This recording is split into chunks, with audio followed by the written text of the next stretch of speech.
Deep in the lush lands of Africa, where rivers flowed majestically to the Atlantic Ocean, lived a tribe called the Abani.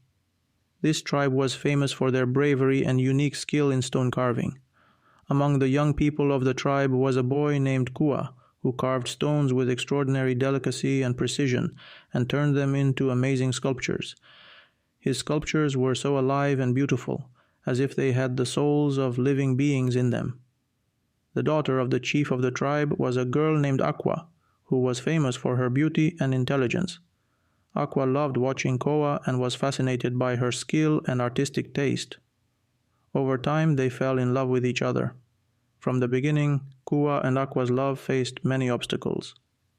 The chief of the tribe was a violent and proud man named Embo, who never wanted his daughter to marry a simple artist. He believed that Aqua should marry the strongest and richest man in the tribe, but Kuva and Aqua did not surrender to fate.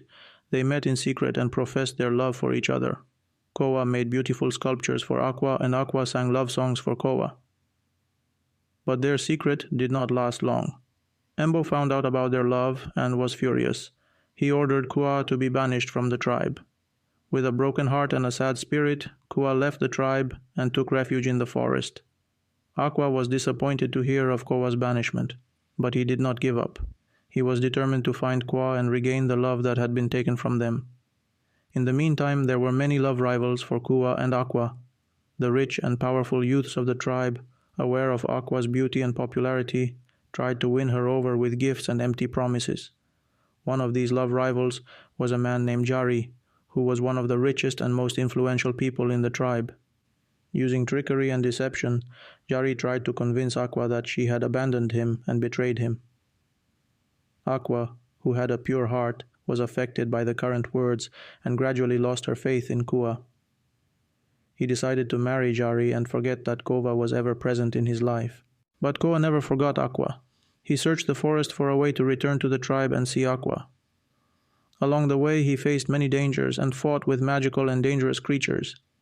Eventually, Kuva managed to return to the tribe. But when he got there, he found out that Aqua had married Jari, and there was no more love left for him.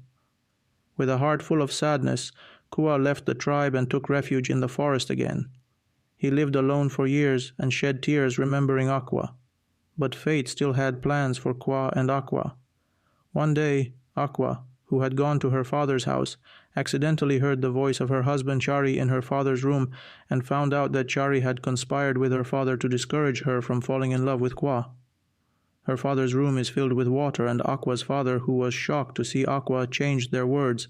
But Aqua understood the story and left her father's house with sadness, and after a while they divorced and separated. Aqua decided to go after Kuva and tell her the story.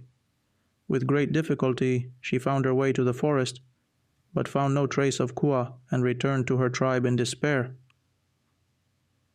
After a few years, the king's daughter and Kwahi happened to pass by their tribe.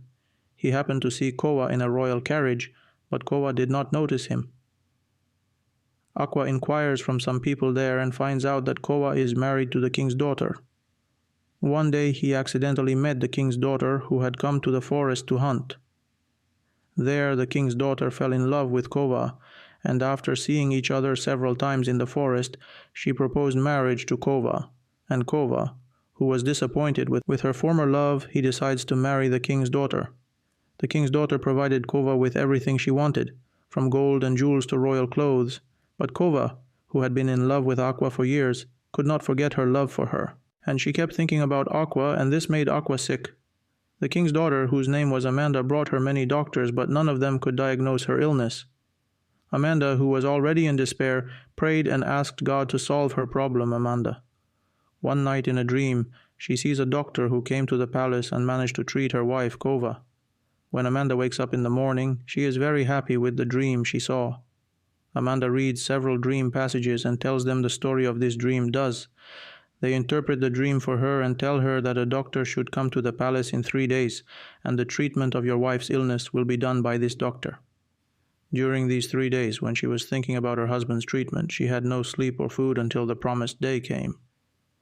Amanda waited from the morning of the 3rd day until the night, but the person she was expecting did not come to the palace, and she fell asleep on her own bed while she was in despair.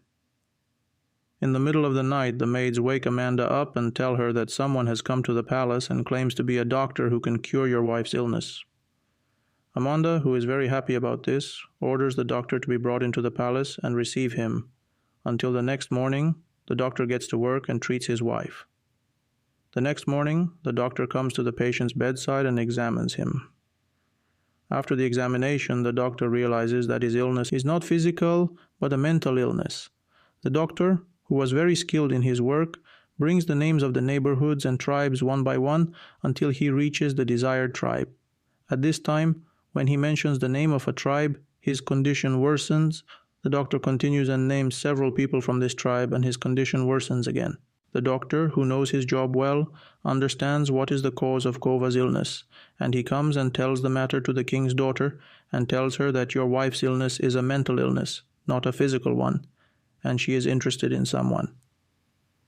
Amanda, who was shocked by this news, did not know what to do. Tell me, this matter is over, and Amanda, who was very upset by this news, does not bring anything to herself Aqua's entry into the palace. Aqua, who had learned about Aqua's marriage with the king's daughter, decided to go to the palace as a servant and meet Aqua closely there. When Aqua stepped into the palace, her heart pounded at the sight of Aqua.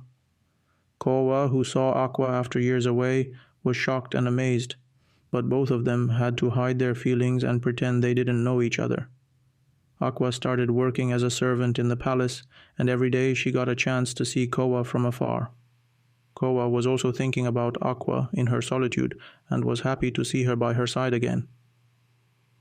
But this happiness did not last long. Suspicious of Kova and Aqua's movements, Amanda watched them. He found that they met in private every day and talked about their love for each other. Blinded by rage and jealousy, Amanda decided to punish them both.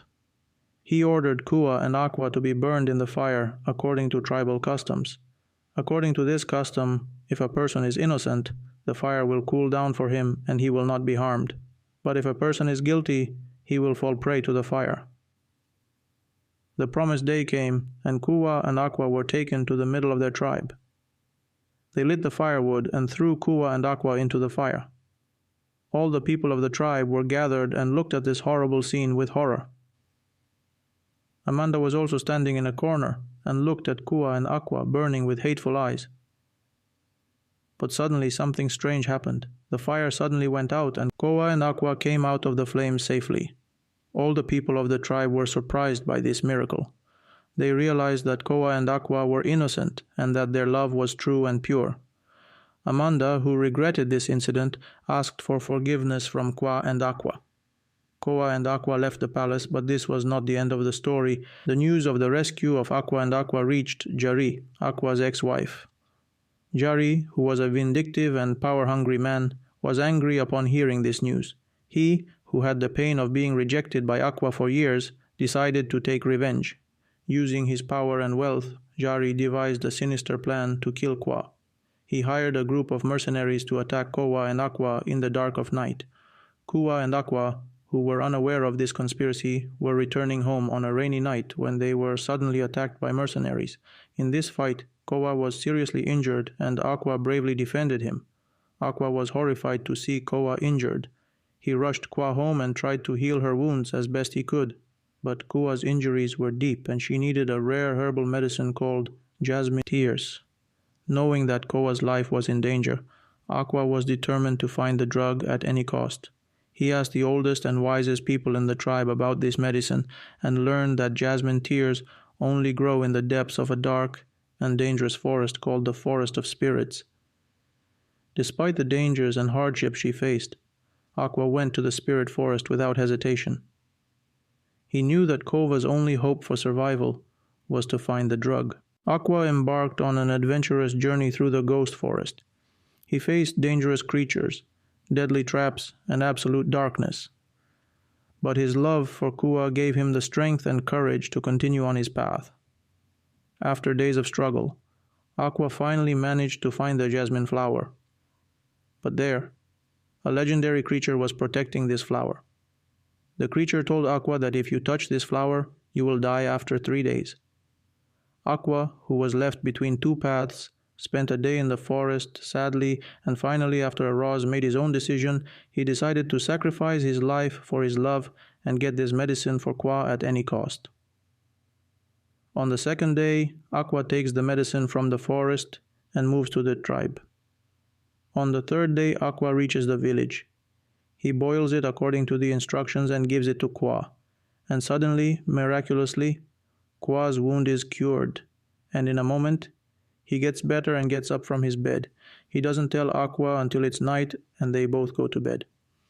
That night, Aqua and Aqua have a long flirtation. In the middle of the night, Aqua dies in her bed while holding Aqua, and thus sacrifices her life for her love. Makeni Kova didn't know anything about this story until a few days after the funeral ceremony. She found out about this from a letter that Aqua wrote to Kova and put it under her pillow, who had lost his love, had no hope for life anymore, and wanted to end his own life. One night he dreamed that Aqua came to him and asked him not to do this. He told Aqua in his dream that one day, in a beautiful place, they will meet each other, so wait and live until that day. If you like this story, please like and subscribe, and don't forget. Thank you.